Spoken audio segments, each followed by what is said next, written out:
Les courses, ah là là, vaste sujet. C'est une dépense obligatoire qui peut représenter énormément dans un foyer. Tout le monde peut constater une hausse des prix et pourtant, il faut bien se nourrir. Mais alors, peut-être qu'avec quelques petites astuces, tu vas pouvoir réduire ce poste de dépense. Si ça t'intéresse, reste avec moi.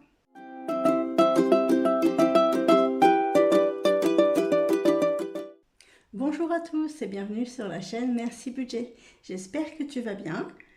Et donc aujourd'hui, je vais te parler des courses et des économies que l'on peut faire. Puisque c'est vrai que souvent, le budget courses, ça représente quand même un poste assez élevé dans le foyer. Mais c'est vrai qu'avec quelques petites astuces, on peut quand même réduire considérablement ce poste de dépense. Je vais te donner mes astuces et juste après, je te donnerai la règle à ne surtout pas manquer. C'est la chose qu'il faut absolument faire si tu veux pouvoir faire des économies sur ton budget course. Alors, les maîtres mots pour faire des économies, ça va être anticiper et organiser. C'est la base. Et donc, pour anticiper et organiser, il va falloir faire ta liste de menus. Donc, la première étape, ça va être de regarder tout ce que tu as dans tes placards et de faire une liste de tout ce que tu possèdes. Tu vas en profiter 2 à 3 fois par an pour regarder les dates de péremption. Comme ça te permettra de consommer les produits avec la meilleure qualité et éviter de gaspiller. Alors, sans rentrer trop dans les détails, concernant les dates de péremption, il faut savoir qu'il y a la date limite de consommation, la DLC, et la date de durabilité minimale, c'est la DDM. La date limite de consommation, la DLC, ça va être surtout sur les produits frais, les viandes, les plats cuisinés réfrigérés, les yaourts, etc. Et donc c'est indiqué à consommer jusqu'au, avec la date qu'il y a derrière. Il faut savoir que les fabricants se couvrent un petit peu derrière cette date à consommer jusqu'au, c'est-à-dire qu'ils ne garantissent plus le produit après cette date. Mais dans les faits, vous pouvez toujours consommer ces produits après la date. C'est pas parce qu'il y a marqué à consommer jusqu'au 2 juillet 2023. Si vous êtes le 3 juillet 2023, il n'y a aucun souci, vous pouvez consommer toujours votre yaourt. Et je dirais même plus, vous pouvez consommer les produits encore quelques jours après, voire quelques semaines après en fonction des produits. Le tout en fait c'est d'ouvrir le produit, de sentir, voir s'il a une odeur particulière, et éventuellement de le goûter et de voir si vous pouvez le consommer. C'est à vous de juger. Par exemple pour les yaourts, on peut facilement les consommer jusqu'à 1 mois après. Donc ça déjà, ça va vous éviter tout le gaspillage. Ensuite, il faut savoir qu'il y a la date de durabilité minimale, la DDM. En fait, avant, ça s'appelait la DLUO, la date limite d'utilisation optimale. Là, ce sont sur les autres produits, les jus de fruits, les gâteaux, les boîtes de conserve, etc. Et donc là, il va y avoir noté à consommer de préférence avant le 2 juillet 2023 ou alors à consommer avant fin juillet 2023. Là, ce qu'il faut savoir, c'est que c'est une date indicative. Une fois que la date est dépassée, le produit, il est toujours consommable, sauf qu'il perd un petit peu de ses qualités gustatives et nutritives. Mais là encore, vous pouvez consommer le produit 6 mois après, 8 mois après. C'est à vous de juger en goûtant le produit et en le sentant. Vous pouvez aussi regarder un petit peu l'aspect du produit. Donc, revenons à nos astuces sur anticiper et organiser. Donc, la première étape, je disais, c'était de faire le tri de ce que l'on a dans les placards. 2 à 3 fois par an, de regarder les dates de péremption pour éviter de gaspiller. La deuxième étape, ça va être de faire ta liste de menus en fonction de ce que tu as dans tes placards. Si par exemple, il va te rester des œufs et des pommes de terre, hop, ça sera au menu de ces prochains jours. Tu pourras par exemple faire une salade composée. Si tu as des blancs de poulet au congélateur, hop, tu prévois une petite escalope à la crème. Il te suffira juste de racheter du riz si tu n'en as pas. Donc faire ces menus, ça permet vraiment de faire des économies en achetant que ce qu'il y a de nécessaire. Ça permet aussi d'équilibrer ses repas et puis surtout de ne pas se retrouver le soir à 20 h à ouvrir le frigo et à se demander qu'est-ce qu'on va bien pouvoir manger. La troisième étape, ça va être de faire ta liste de courses en fonction de ta liste de menus. Si on reprend par exemple l'exemple que j'ai donné tout à l'heure, j'ai des œufs, j'ai des pommes de terre, bah, on peut faire une petite salade composée, donc on va racheter peut-être de la salade, des tomates, etc. Ce que tu aimes en fait mettre dans ta salade. Ensuite, pour tes escalopes à la crème, donc tu as ton poulet et bon, peut-être qu'il va falloir que tu achètes de la crème fraîche et puis bah, du riz pour accompagner. Enfin bref, tu as compris le principe. Tu te sers de ce que tu as pour faire tes menus et donc tu fais ta liste de courses qui en fonction de tout ça. Alors faire ta liste de courses et donc tes menus, ça va te permettre aussi de faire des économies parce que comme ça, tu vas éviter de prendre trop souvent les aliments qui coûtent cher. Par exemple, tu vas pouvoir réduire à 1 à 2 fois par semaine tout ce qui est viande, poisson. Tu vas comme ça pouvoir prendre des produits de saison. Tu vas pouvoir équilibrer tes repas sur toute la semaine. Alors attention, faire sa liste de menus, ça ne veut pas du tout dire que tout est figé, qu'on ne peut pas changer. J'ai eu souvent cette réflexion en fait de personnes de mon entourage qui me disaient oh là là mais tu sais le lundi tu manges ci, le mardi tu manges ça, le mercredi tu manges ceci cela, mais alors ça veut dire que tu peux pas changer, mais ça veut dire qu'on peut pas t'inviter à manger, etc. Alors non, pas du tout en fait.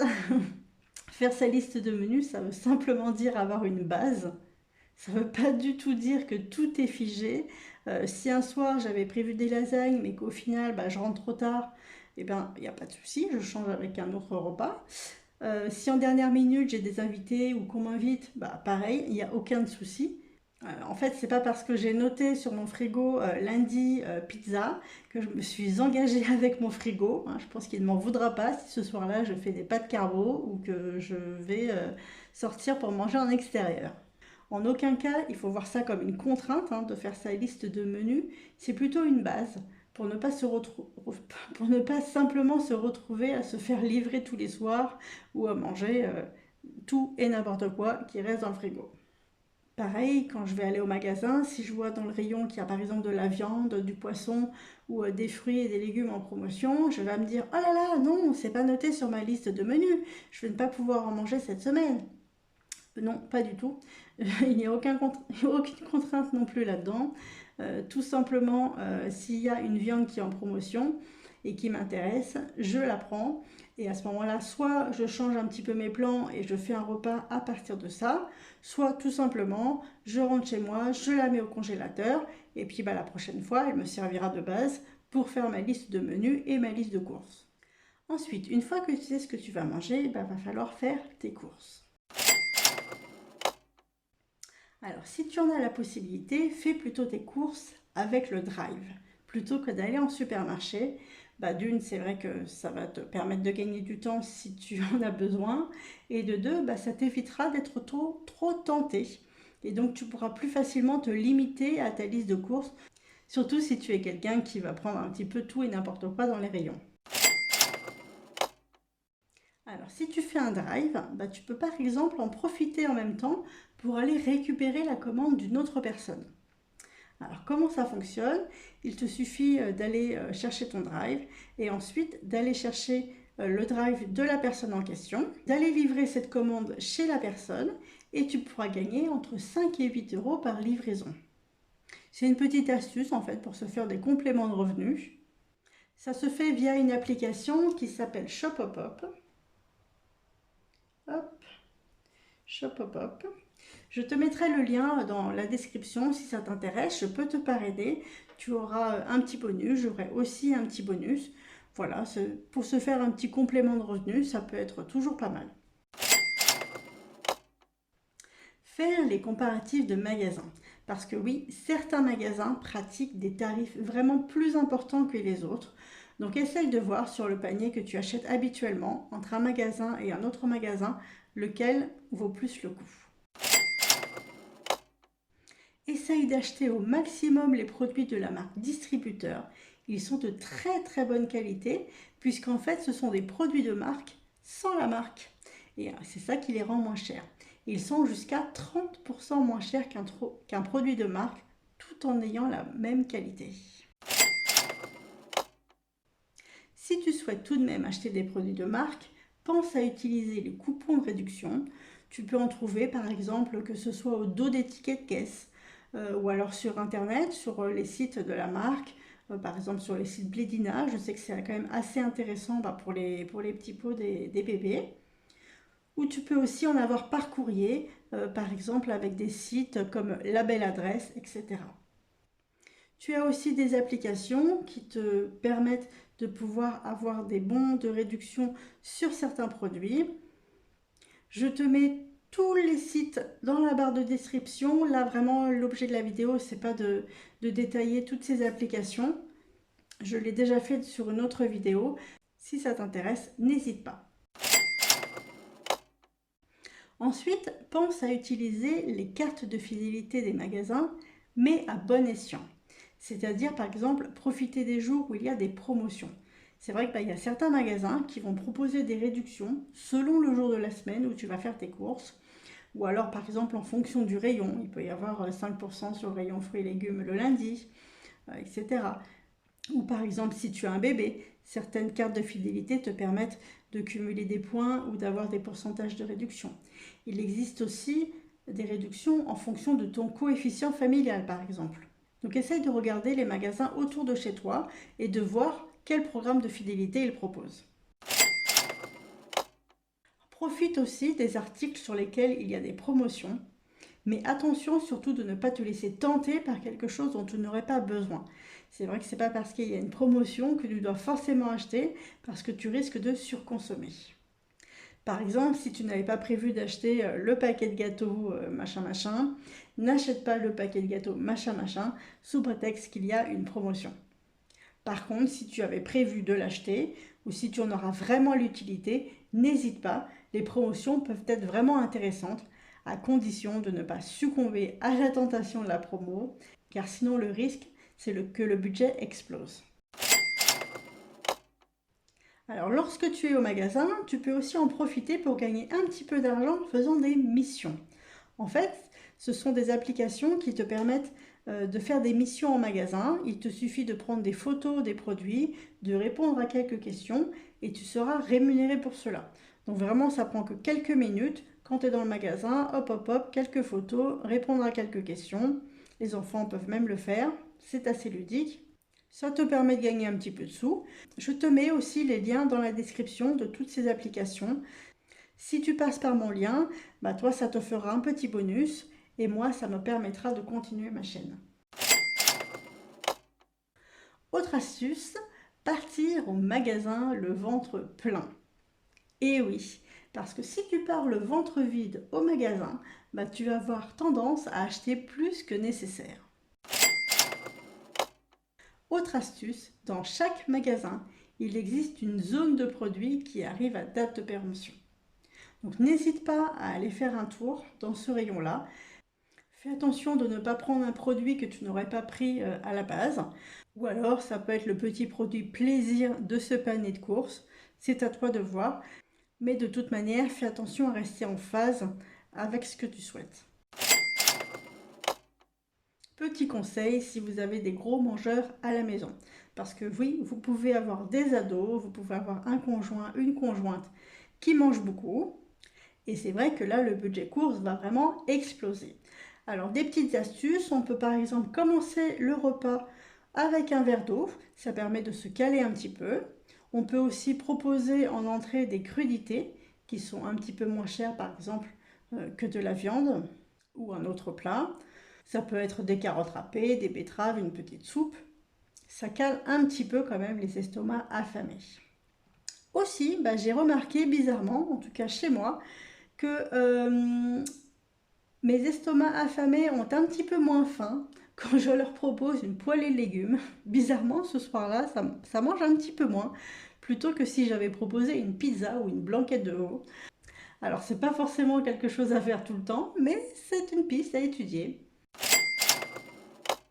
Essayez aussi de privilégier les produits qui sont un petit peu moins chers, comme par exemple les œufs, les légumineuses. Ce sont des produits qui sont très bons pour la santé. Par légumineuses, j'entends les pois chiches, les petits pois, les lentilles, les haricots rouges, les haricots noirs, les lentilles corail, enfin bref, les fèves, il y en a plein. Et c'est vraiment très bon pour la santé et c'est vraiment pas très cher. Essayez d'éviter d'acheter les plats qui sont préparés parce que c'est vrai que souvent c'est quand même assez cher et c'est pas forcément très bon pour la santé. Je me suis rendu compte que même avec peu de temps que je peux consacrer à la cuisine, j'arrive quand même à faire des plats maison. Je suis absente de mon domicile 10 heures par jour. Je rentre chez moi, il est 18h30. J'ai une petite fille de 2 ans. J'ai en plus 7 chaînes YouTube et j'arrive quand même à proposer des plats maison quasiment tous les jours. Il suffit juste d'être bien organisé. Pensez également aux surgelés qu'on peut toujours avoir chez nous et puis qui sont assez rapides à préparer. Ils sont aussi très très bons pour la santé et souvent ça coûte quand même moins cher que les légumes frais. Si vous voulez quand même cuisiner des légumes frais, vous pouvez aller en fin de marché pour obtenir des rabais. Ou aussi, vous avez la possibilité d'acheter des paniers de fruits et de légumes, comme par exemple l'application Too Go To Go, ou alors même dans certains magasins qui le font. Ensuite, autre petite astuce, pour faire vos courses, vous pouvez vous fixer un montant limite, que ce soit dans la semaine, ou tous les 15 jours ou au mois. C'est le principe des enveloppes budgétaires. Et donc, par exemple, pour ma part, dans le mois, en général, je budgétise entre 380 et 420 euros donc pour tout le mois. Et à chaque course, je le note sur mon suivi de course. Et ça me permet un petit peu de voir où est-ce que j'en suis quand le mois avance et de pouvoir rééquilibrer au besoin en fonction du budget. Autre petite astuce, c'est faire la semaine blanche. Alors, je ne sais pas si vous connaissez. En fait, la semaine blanche, c'est une semaine par mois ou alors régulièrement où tu devras utiliser seulement ce que tu as dans tes placards. Alors, parfois, il faut faire preuve un petit peu d'imagination, mais c'est vrai qu'en termes d'économie, c'est top. Ce qui fonctionne pas mal, c'est de faire des poêlés. C'est vrai que dans les poêlés, on peut mettre un petit peu tout ce qu'on veut. Ce qui fonctionne aussi, c'est les gratins. Ou alors, ce que je fais souvent, et les enfants adorent, c'est faire le repas sous forme de buffet. C'est-à-dire que sur le comptoir de la cuisine, je mets tous les plats, tous les restes en fait de la semaine dans des plats. Et chacun va se servir à la seule condition que chacun prenne quand même un petit peu de tout. Et ça fonctionne plutôt bien. Ils ont l'impression d'être à l'hôtel en vacances. Et donc, c'est ce que je fais pour faire des économies. Si on ne veut pas faire une semaine entière blanche, on peut faire 2 ou 3 jours. Voilà, à chaque fin de semaine, comme je disais, une petite poêlée, un gratin, un buffet. Et ça marche aussi très bien. Ça permet vraiment de faire des économies. Évite aussi de faire tes courses trop souvent parce que si par exemple dans ton plat il te manque le pot de crème fraîche, tu risques de ressortir du magasin avec 3 ou 4 produits en plus qui n'étaient pas nécessaires. C'est tout l'intérêt aussi donc de faire sa liste de menus et sa liste de courses, c'est que normalement si tu fais ta liste de menus et ta liste de courses pour une semaine, 15 jours, eh bien tu n'as pas besoin de retourner au magasin parce que tu n'as pas de produits qui te manquent. Alors je vais te donner une autre astuce et juste après je te donnerai la règle à surtout ne pas manquer. Alors cette astuce, ça va être d'utiliser les cartes cadeaux. Tu sais, celles du style Cadeos, tir groupé, etc.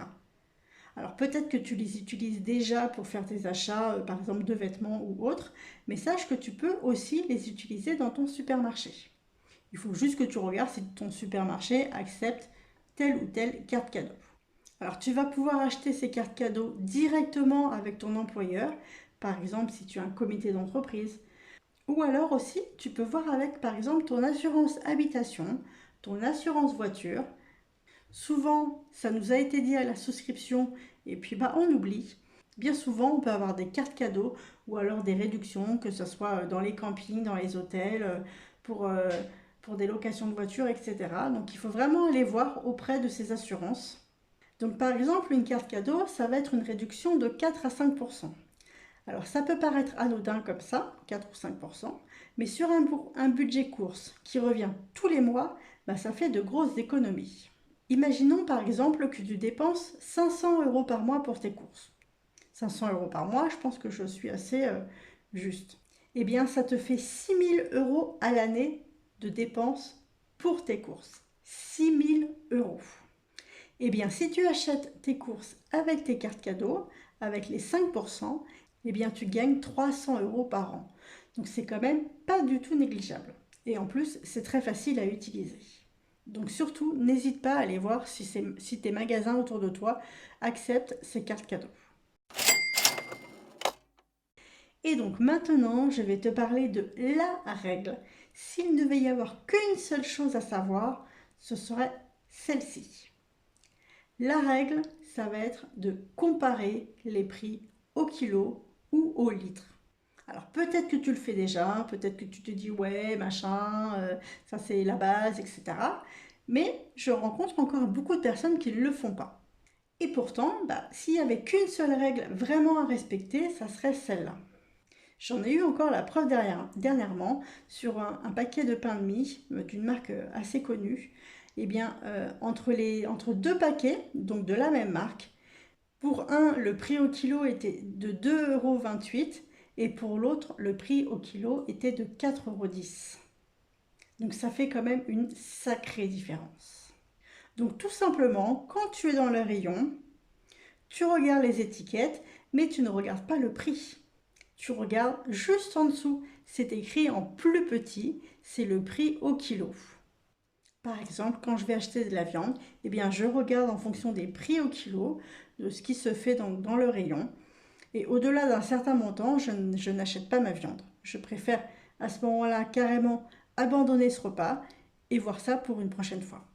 Et le fait de regarder le prix au kilo, ça va vraiment pouvoir te montrer, par exemple, s'il y a une promotion, ça va vraiment te montrer si le produit est une vraie promotion ou pas. Parce que c'est vrai que bien souvent, on a en tête de gondole, vous savez, sur le devant des rayons, promotion, promotion, plus 2 offert, plus 200 grammes offert, gratuit, etc. Hop, le packaging donne vraiment envie d'acheter ce produit.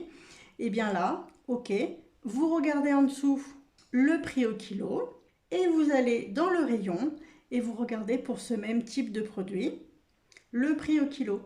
Et parfois, même peut-être assez souvent, eh bien vous vous rendrez compte qu'au final, la promotion n'est pas une vraie promotion. Le prix aura été gonflé en amont pour vous dire on a ça d'offert et tant de pourcentage de gratuit, etc. Donc vraiment, c'est la base. Ne vous laissez pas avoir par le packaging, promotion, 10% gratuit ou je ne sais quoi. Vraiment, c'est le prix au kilo. Alors je pense qu'il y a beaucoup d'autres astuces concernant les courses. Là, c'est celle que je voulais déjà vous parler aujourd'hui. Si tu en as d'autres, tu n'hésites pas à les mettre en commentaire. Et si tu as aimé cette vidéo, pense à mettre un petit j'aime, un commentaire et pense à t'abonner parce que ça me fait plaisir et ça soutient ma chaîne. Ça me permet de continuer à vous offrir des astuces et du contenu gratuit. Sur ce, je te dis à très vite. Bye!